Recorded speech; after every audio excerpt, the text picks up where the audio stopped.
8वें स्कंद का दूसरे अध्याय का 31वां श्लोक। जब गजेंद्र ने देखा कि वह देवी इच्छा से घड़ियाल के चंगुल में हैं और बंधन में फंसकर परिस्थिति वश असहाय हैं एवं अपने को संकट से नहीं उबार सकता, तो वह मारे जाने से अत्यंत भयभीत हो उठा।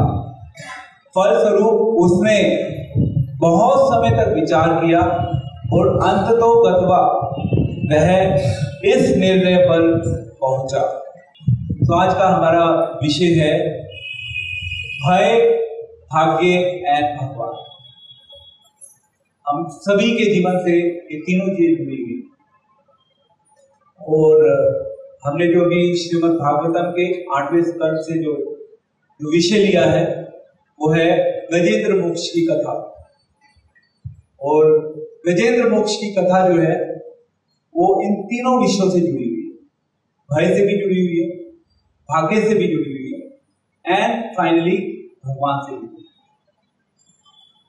और हम अपने जीवन में समय समय पर इन तीनों से घिरे रहते हैं, इससे जुड़े हुए विचार माइंड में आते रहते हैं। तो सबसे पहले अगर हम थोड़ा सा गजेंद्र का इतिहास जानने की कोशिश करें तो गजेंद्र जो थे वो हाथियों के राजा थे। और हाथियों के राजा होते हुए एक समय की बात थी, तो त्रिकूट पर्वत के पास एक सरोवर था। उस सरोवर पे गजेंद्र मोक्ष यानी गजेंद्र जो थे उन्होंने एक समय प्लान किया अपनी सभी वाइफ्स के साथ वहां पर जाकर एंजॉय करने का। और वो स्थान इतना सुंदर था, बहुत से देवी देवता वहां पर आके समय समय पर घूमने आते थे और बहुत से पक्षी पशु वहां पर घूमते रहते थे, विचरण करते रहते थे। तो हाथियों का राजा गजेंद्र था, तो उसके पास भी अवसर था, जब वो वहां जाना चाहता था तो जाकर वहां पे एंजॉय कर सकता था। तो जब वो एक समय अपने सभी फैमिली मेंबर्स के साथ एंजॉय कर रहा था हाथी गजेंद्र, तो उस समय वो सरोवर में जाता था, वहां पे जाकर स्नान करके वापस आ जाता। वो जो उनके परिवार के सदस्य थे उनकी भी बहुत अच्छे से सुरक्षा करता, उनका विशेष ध्यान रख रहा था, क्योंकि उसकी अपने परिवार के सभी सदस्यों के प्रति बहुत आसक्ति थी। एंड ये स्वाभाविक है, हमारे जीवन में भी समय समय पर जनरली हम लोग अपने परिवार से आसक्त होते हैं और हमारे परिवार की आसक्ति जो है वो हमें इस संसार में अधिक से अधिक प्रयास करने के लिए प्रेरित करते हैं। सबसे पहले स्तर पे हम अपने जीवन में अपने सुख के बारे में चिंतित होते हैं, अपने सुख के बाद अपने परिवार के बारे में, परिवार के बाद समाज, समाज के बाद देश। धीरे धीरे हमारा जो दायरा है वो बढ़ने लगता है, सुख का दायरा। हम दूसरों को, हमारा पूरा जीवन जो है इस संसार में सुख की खोज में निकल जाता है। तो वो जो गजेंद्र था, वो गजेंद्र एक बार जब सरोवर में स्नान कर रहा था इस प्रकार से, तो एक हरे कृष्णा, तो जो गजेंद्र था वो एक बार जब स्नान कर रहा था इस प्रकार से, एक घड़ियाल मगरमच्छ ने उसके पैरों को दबोच लिया और उन दोनों के बीच में, मगरमच्छ के बीच एवं इस गजेंद्र, इन दोनों के बीच में फाइट चली थी। कितने साल तक? 1000 वर्षों तक फाइट चली। और वहां पे प्रतिद्वंद यानी कि क्या बोलते हैं,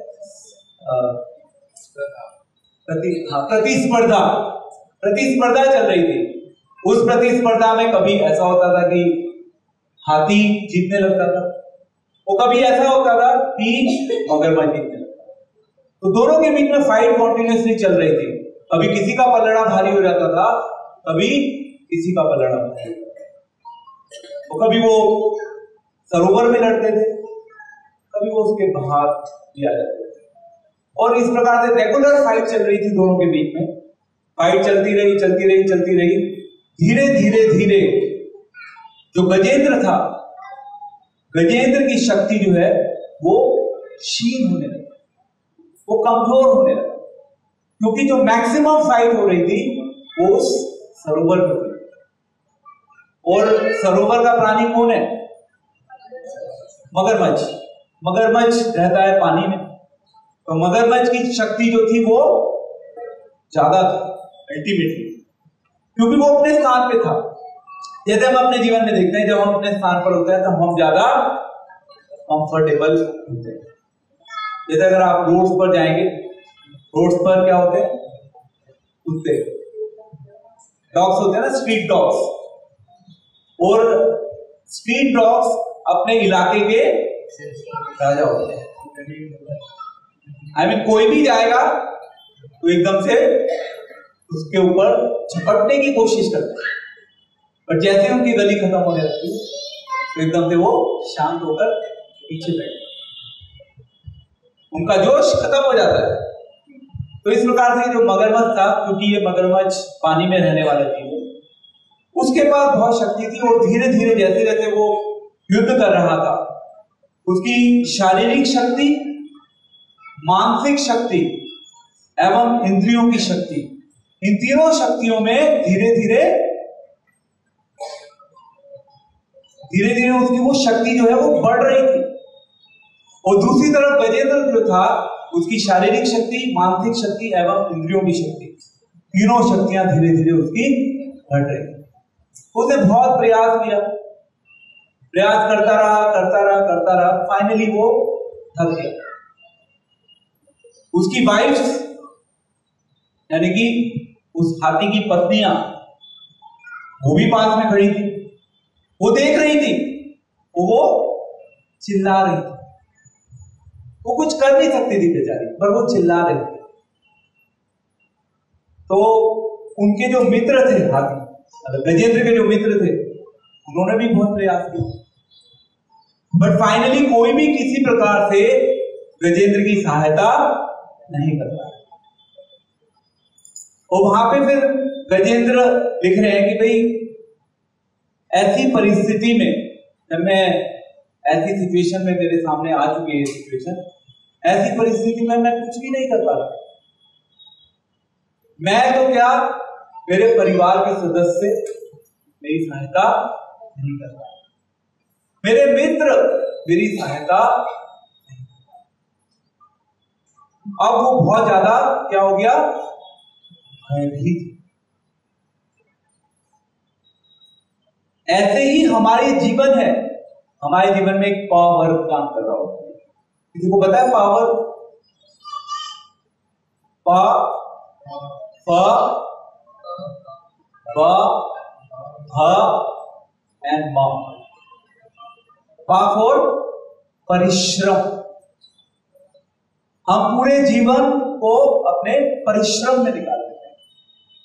अब जब परिश्रम करते हैं तो फा मीन्स फैन, फैन का मतलब झाग निकलना। जितना हम प्रयास करते हैं धीरे धीरे हमारा झाग निकल जाता है। दूसरे शब्दों में हम फ्रस्ट्रेट होना शुरू हो जाते हैं, दुखी होना शुरू हो जाते हैं, कभी कभी हमारे मुंह से धूप निकलना शुरू हो जाता है। सो फा एंड देन थर्ड बा का मतलब क्या है? बा स्टैंड्स फॉर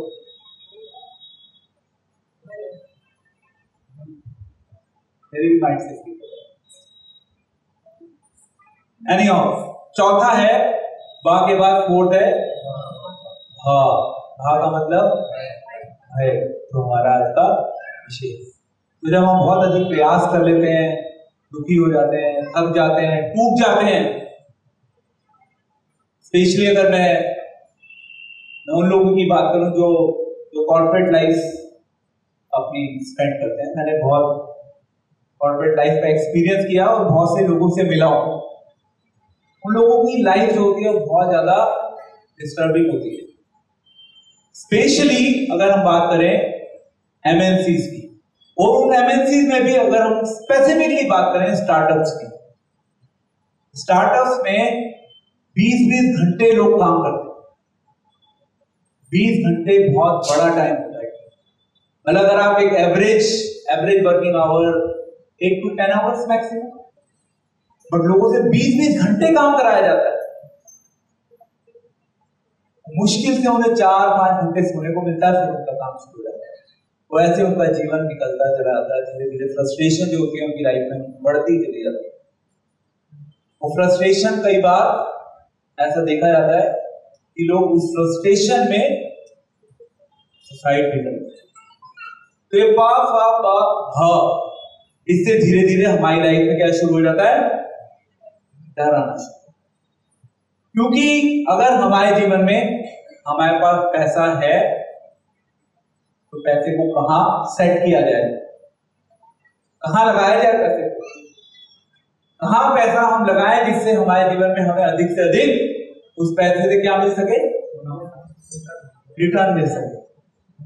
पैसा होगा तो रिटर्न आएगा। अब रिटर्न ऐसी जगह इन्वेस्टमेंट होना चाहिए जहां पे हमें मैक्सिमम रिटर्न मिल सके।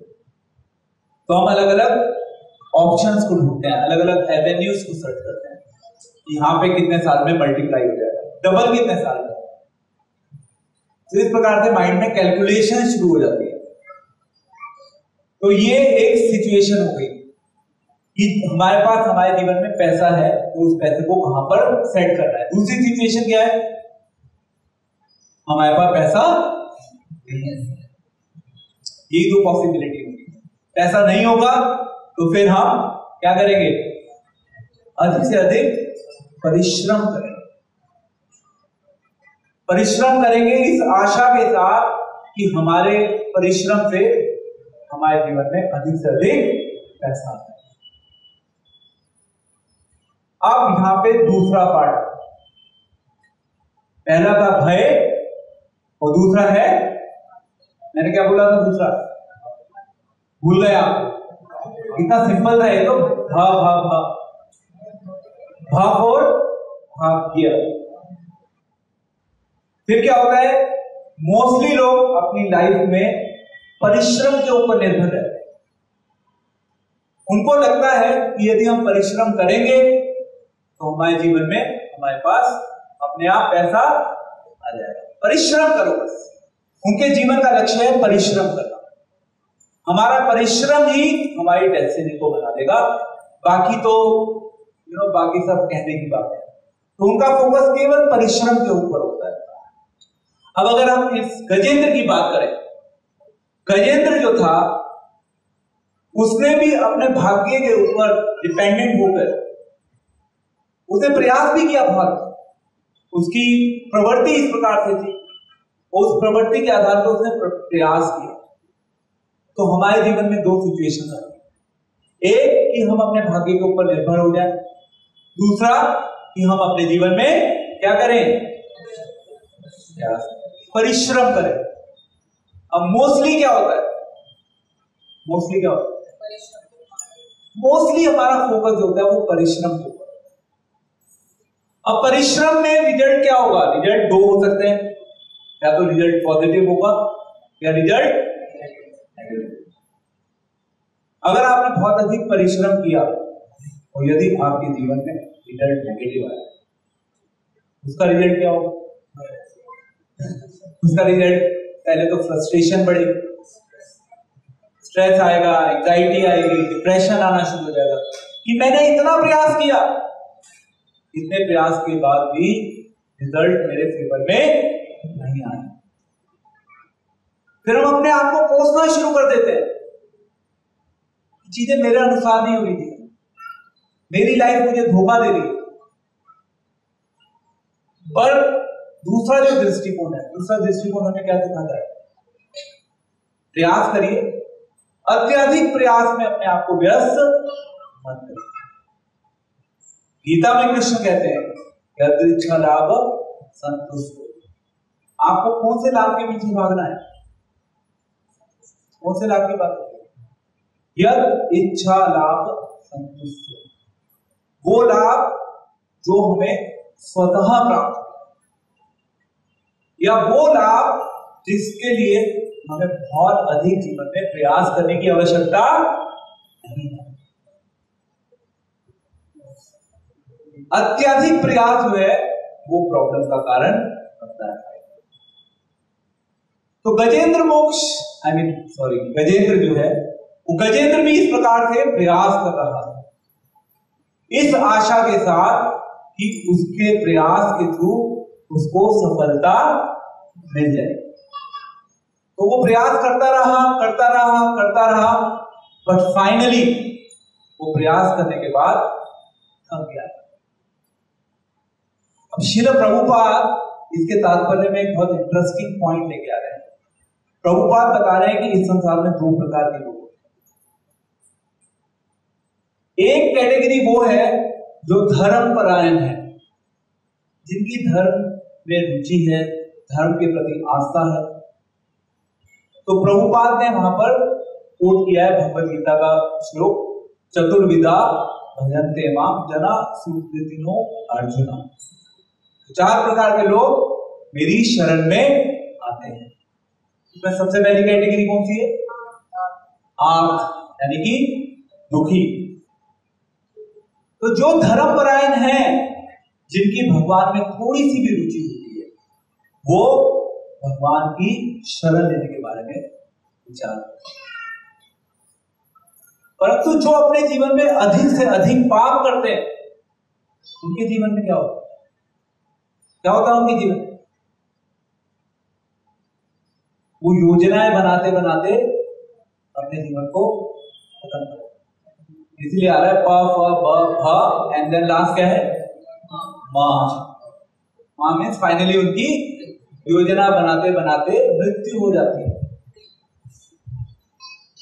एक भक्त जो है, एक भक्त के जीवन में उसकी जो एक्टिविटीज चलती है, वो भाग्य को एक बहुत महत्वपूर्ण स्थान देता है अपनी लाइफ में। जो भी वो क्रियाएं करेगा, उसकी क्रियाएं अल्टीमेटली उसके भाग्य के ऊपर निर्धारित। तो वो इस चीज को मान के चलता है, इस चीज को अपने जीवन में स्वीकार करता है कि यस, अल्टीमेटली मैं प्रयास तो कर रहा हूं। ऐसा नहीं कि भक्त प्रयास करना छोड़ देता है, एक बहुत बड़ा डिबेटेबल सब्जेक्ट है, बट यस, ऐसा नहीं कि भक्त प्रयास करना छोड़ देता है। भक्त की तरफ से प्रयास है, पर भक्त अत्यधिक प्रयास में इंटरेस्टेड नहीं होता, पहली चीज। दूसरी चीज, भक्त प्रयास करता है, बट प्रयास के साथ साथ वो भाग्य को ज्यादा महत्वपूर्ण स्थान देता है। उसको पता है कि ठीक है, मैं प्रयास तो कर रहा हूं, बट अल्टीमेटली मेरा भाग्य किस प्रकार से फ्यूचर में अनफोल्ड होगा, मेरे सामने आएगा, उसकी विजिबिलिटी मुझे नहीं है। मैं ज्यादा उसके ऊपर चिंता नहीं कर सकता, मेरे सामने नहीं है मेरा भाग्य। उसने प्रयास किया, बट उसने ज्यादा स्थान दिया अपने भाग्य। मुझे याद है जब हम प्रोफेशनल एग्जाम्स के लिए प्रिपेयर करते रहते थे, एग्जाम देते रहते थे, और कंपनी सेक्रेटरी एग्जाम्स थोड़े से डिफिकल्ट तो होते ही, तो एग्जाम देते थे। और हमारा जो फाइनल का एग्जाम होता था, उसमें 3 ग्रुप थे, यानी कि टोटल 9 पेपर होते थे। वो पेपर डेली होते थे कॉन्टिन्यूस, एक भी दिन का बीच में ब्रेक नहीं होता, no Sunday no Monday, nothing, हर दिन एग्जाम होता था। और मैंने एक बार दिया, एक बार में शायद एक ग्रुप निकला, सेकेंड टाइम दिया, फिर शायद एक ग्रुप निकला, थर्ड टाइम दिया, मेरे ग्रुप निकला, ऐसे मेरा फाइनली निकला। तो फाइनली जब मेरा रिजल्ट निकला लास्ट में, उसमें पासिंग स्कोर होते थे 50, 50, 50, 50, तीनों पेपर में 50, 50, 50। अब हुआ क्या, मेरे साथ और भी मेरे फ्रेंड्स थे काफी सारे, वो इंटेलिजेंट भी थे, ऐसी बात नहीं कि वो इंटेलिजेंट नहीं थे, बट फाइनली अगर हम 8 फ्रेंड्स ने साथ में मिलकर सीएस शुरू किया था, तो उन 8 में से 2 ही थे जो फाइनली सीएस बन पाए। अब मैं आपको ये बात इसलिए बता रहा हूं, इसमें एक थोड़ा सा ट्विस्ट है।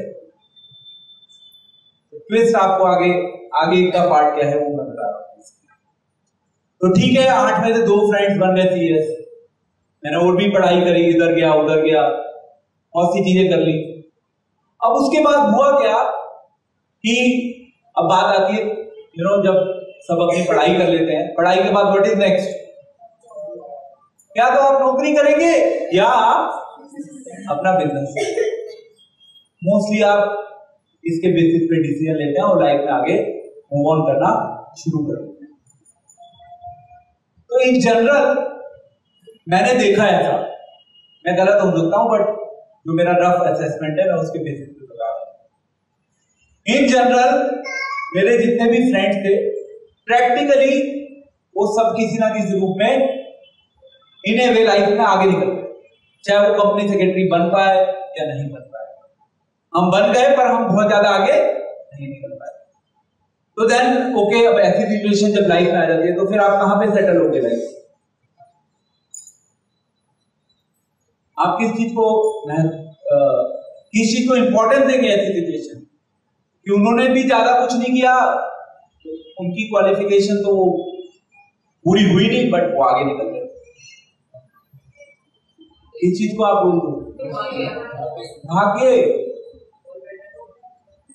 अगर हम भाग्य को स्थान नहीं देंगे तो क्या होगा? फ्रस्ट्रेशन आएगी। क्योंकि हम सब प्रैक्टिकली ना जब समाज में रहते हैं तो समाज में रहते हुए हम लोग क्या करते हैं? कंपेयर करते हैं। हम सब कंपेयर करते हैं। हम कंपेयर करते हैं या तो हम अपने रिश्तेदारों से कंपेयर करेंगे या हम कंपेयर करेंगे अपने मित्रों के साथ या हम समाज के लोगों के साथ कंपेयर करेंगे। वो कहां पे है, मुझे कहां जाना है? ऐसे ही होता है। वो कंपैरिजन का एक बेंचमार्क होता है कि आपके पास गाड़ी कैसी है, आपकी कौन सी गाड़ी है। आपकी गाड़ी आपके स्टेटस को डिटरमाइन है ना, बहुत स्वाभाविक है। अगर आपके पास बड़ी गाड़ी है that means you are a big man. आपके बैंक में क्या है क्या नहीं है, उस गाड़ी के लिए लोन कितना लिया हुआ है उसके बारे में किसी को कोई चिंता नहीं है। और कभी कभी डिवोटीज भी आते हैं हमारे पास, प्रभु जी उस समय जोश में इतनी बड़ी गाड़ी ले ली क्योंकि सब लोग ले रहे थे तो हमने भी ले ली, क्योंकि ईएमआई पे तो सब कुछ मिल जाता है ना आजकल। आप मतलब प्रैक्टिकली स्पीकिंग अगर आपको 10 लाख की गाड़ी चाहिए फॉर एग्जाम्पल, आप may be 1 lakh 2 lakh maximum आपको डाउन पेमेंट करना होगा, बाकी तो 15-20 हजार रुपए महीने की किस्त बनवाओ गाड़ी आपकी मैक्सिमम, मतलब 8-10 लाख की गाड़ी। और अभी मैं थोड़े दिन पहले I was walking in the complex, तो एक पर्सन था, मतलब वो बातें कर रहे थे, मेरा नोन पर्सन था। तो उसने बोला कि भाई आज के समय में तो एक गाड़ी कम से कम 10-12 लाख से कम तो आती ही नहीं, शुरू ही नहीं होती। तो मेरे को थोड़ी हंसी आ रही। आई मीन वो उनका एक स्टैंडर्ड है, एक वो लेवल है, उस लेवल पे सोच रहे क्या नहीं आती क्या 10 लाख से नीचे गाड़ी, बहुत सारी ऑप्शन अवेलेबल, उनका लेवल है, वो उस लेवल के अकॉर्डिंग बात कर रहे हैं। तो कई बार हम अपने आप को फंसा लेते हैं क्योंकि हम समाज को देखते हैं, हम समाज से कंपीट करना शुरू कर देते हैं और हमें नहीं पता होता कि हमारे जीवन में हमारा भाग्य हमारे साथ किस प्रकार से खिलवाड़ है, कैसे हमारे जीवन में परिस्थितियां बदल जाएंगी। अब आप उस गजेंद्र को देख लीजिए, वो गजेंद्र तो मस्ती करने के लिए आया था उस सरोवर के पास, एंजॉय कर रहा था। वो एंजॉय करते करते करते करते उसके सामने सबसे बड़ा भय आ गया। सबसे बड़ा भय मीन्स मृत्यु आ गई। उसको डर लगने लगा। उसकी नियति में जितना प्रयास लिखा था उसने अपने लेवल पे उतना प्रयास किया, करता रहा प्रयास, करता रहा प्रयास, करता रहा प्रयास, बट देन फाइनली उसको पता चल गया कि मेरे प्रयास से काम बनने वाला नहीं। तो हमारे लिए यही शिक्षा है इस गजेंद्र मोक्ष से कि हम केवल ये सोचें कि प्रयास से सब कुछ हो जाएगा, देन आंसर नहीं होगा। प्रयास से केवल अल्टीमेटली हो सकता है कुछ केसेस में सक्सेस मिलेगी, नो डाउट, बट कहीं ना कहीं फ्रस्ट्रेशन ज्यादा मिलने का स्कोप, क्योंकि it's an age of competition. सत्य है या नहीं है? हाँ कि ना? इसमें कोई डाउट नहीं है ना। It's an age of competition. आपको अगर टॉप पर आना है तो टॉप पर आने के लिए आपको बहुत अधिक प्रयास करना होगा, और प्रयास यदि आप कर भी लेंगे तो आपके भाग्य ने आपके लिए क्या निर्धारित किया हुआ है आपको नहीं पता। तो टॉप पे तो कुछ ही आते हैं ना। Again I am quoting my own life, but I should not quote, but still somehow coming into my mind, so I am telling. पता नहीं लाइफ से जुड़ी चीजें क्यों आ रही हैं। तो 12th के एग्जाम दे रहा था, उससे पहले मैं कृष्णा कॉन्शियसनेस में आ गया था। मतलब 11th के एंड में मैं कृष्णा कॉन्शियसनेस में आ गया था। 12th की तैयारी शुरू करी, बोर्ड के एग्जाम थे, और 11th में पास हुए थे हम 40%, 45% मार्क्स। बिल्कुल थर्ड ग्रेड स्टूडेंट थे, कुछ पढ़ाई करने में इंटरेस्ट नहीं था, बट समहाउ 11th के एंड तक कृष्णा कॉन्शियसनेस में आ गए थे। कृष्णा कॉन्शियसनेस में आने के बाद अपने आप थोड़ा सा हम लाइफ के प्रति सिंसियर होना शुरू हो गए। हम फालतू की चीजों में अपने समय को व्यर्थ नहीं करते। ये एक अपेक्षा की जाती है, जो भी डिवोटी, जो भी भक्त कृष्ण भावनामृत में आ रहा है, उससे अपेक्षा की जाती है कि वो फालतू की चीजों में अपना समय कम से कम व्यर्थ करे, जितना आवश्यक है उतना करें, to the extent needed. Shri Prabhupada भी कहते हैं टू द नीडेड। तो इसलिए हमें थोड़ा सा इस विषय को लेकर कॉन्शियस होना। ओके, सौभाग्य चल रहा था ना।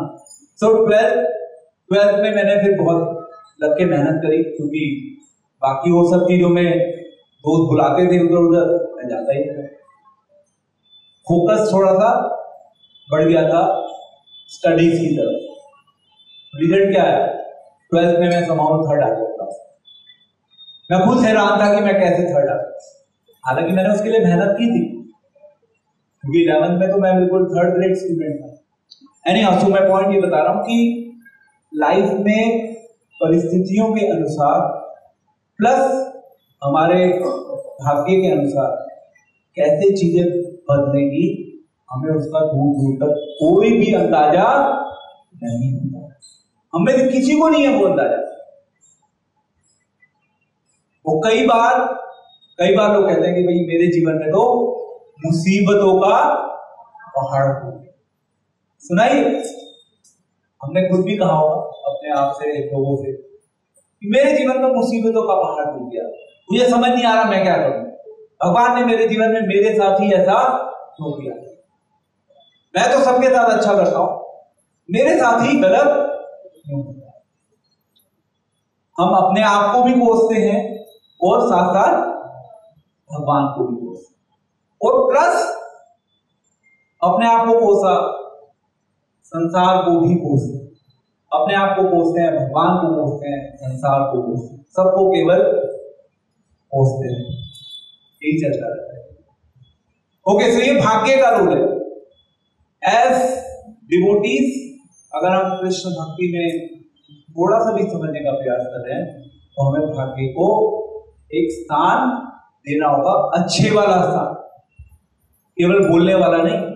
जिसमें जब बच्चा एग्जाम देने जाता है तो क्या बोलते हैं? Best of luck. हम सब बात करते हैं बेस्ट ऑफ लक। अगर आप एक बेस्ट ऑफ लक के प्रिंसिपल को थोड़ा सा सिंसियरिटी के साथ अप्लाई करना शुरू कर देंगे, तो आपकी फ्रस्ट्रेशन आधी अपने आप जीवन से खत्म हो जाएगी। सो भय हो गया, भाग्य हो गया, एंड तीसरा पॉइंट क्या है फाइनल? भगवान। तो अभी जो गजेंद्र है, गजेंद्र ने बहुत सोचा समझा और फिर उसने कहा,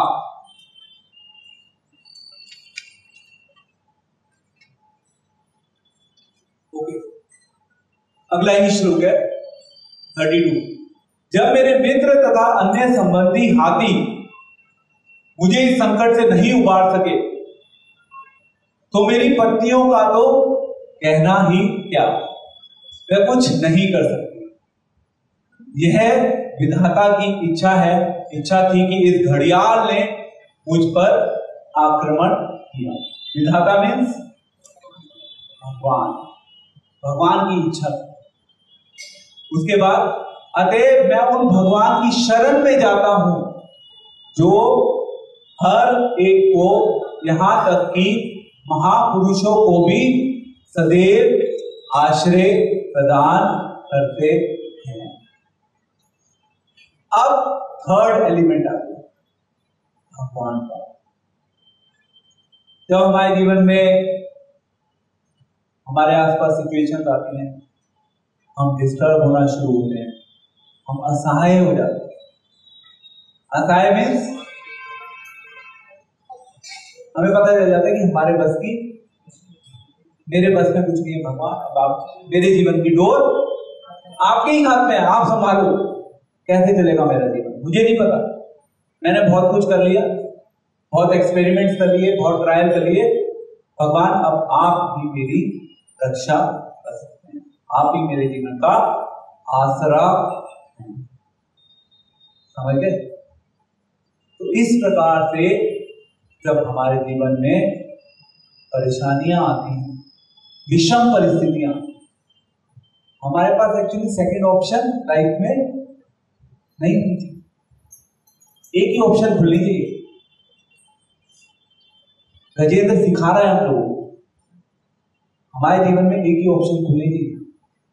क्या है वो एक ऑप्शन? भगवान ही हमारे जीवन का सहारा है, भगवान ही मेरी रक्षा कर सकते हैं। इस संसार में कोई भी नहीं है जो मेरी किसी भी तरीके से रक्षा कर सकते। गजेंद्र के मित्र नहीं कर पाए, उसकी पत्नियां नहीं कर पाई, उसने खुद भी बहुत प्रयास कर लिया, वो नहीं कर पाया। तो शुरुआत हुई थी भय से। किस चीज का भय? मृत्यु का भय। ऐसे ही हमारे जीवन में समय समय पर भय आएगा। भय से हमें शरण लेनी होगी, किसकी? भगवान की शरण। अब गजेंद्र के जीवन में ऐसा क्या हुआ, एकदम से उसने भगवान की शरण लेने के बारे में सोचा। फाइनल मैसेज ये है कि जो गजेंद्र है, गजेंद्र पिछले जन्म में राजा इंद्रद्युम्न, दूसरे शब्दों में कोई राजा थे। अब वो क्योंकि खुद राजा थे तो बहुत अधिक भक्ति भी करते थे। उन्होंने एक बार, आई थिंक कोई मुनि थे, मुनि के श्राप की वजह से उन्हें अगले जन्म में क्या बनना पड़ा था? हाथी बनना, यानी कि गजेंद्र बनना पड़ा। और समहाउ गजेंद्र को इस प्रकार से याद आया। हाँ, तिरस्कार, रिस्पेक्ट नहीं दी थी। वो बेसिकली वो आए थे वहां पे, वो कौन से हैं, दुर्वासा होंगे या कुछ नहीं, तो उसका सत्कार, रिस्पेक्ट नहीं दी थी और उसके बदले में उनको श्राप, और फिर उनका अगली लाइफ में कल्याण भगवान की जब उन्होंने शरण ली। तो यहां पे भी एक दृष्टिकोण से हम देखें तो भक्ति में भी भाग्य काम करता है, नहीं करता? यस और नो? भक्ति में भाग्य काम करता है। तो तीन चीजें मैंने डिस्कस करी, स्टार्टिंग विद भय। भय से शुरुआत होती है। जब भय होता है तो भय एक दृष्टिकोण से हमारा भाग्य होता है। मैंने बताया था ना अभी 4 प्रकार के लोग। भय होना अच्छा है, बट अगर आपके जीवन में आपकी कुछ सुकृतियां होंगी, आपको भक्तों की कृपा मिल जाएगी, तो उस भय से आप अपने भाग्य में भक्ति को स्वीकार कर लोगे, यानी कि भगवान की शरण लेने के बारे में विचार करना शुरू कर दोगे। बट यदि आपकी सुकृतियां नहीं होंगी, यदि आपको भक्तों की ब्लेसिंग्स नहीं मिल पाए किसी तरीके से, तो फिर आप इस संसार में अलग अलग प्लान्स बनाओ, एक्सपेरिमेंट्स, उस भय से अपने आप को दूर करने के लिए भगवान पिक्चर में कहीं नहीं। तो गजेंद्र भी हमें ये सिखा रहा है, डरोगे तो फाइनली हम सबको डरने के बाद इसकी शरण लेनी है, कोई सेकंड ऑल्टरनेट माइंड में। हरे कृष्णा कृष्णा कृष्णा कृष्णा हरे हरे, हरे राम राम राम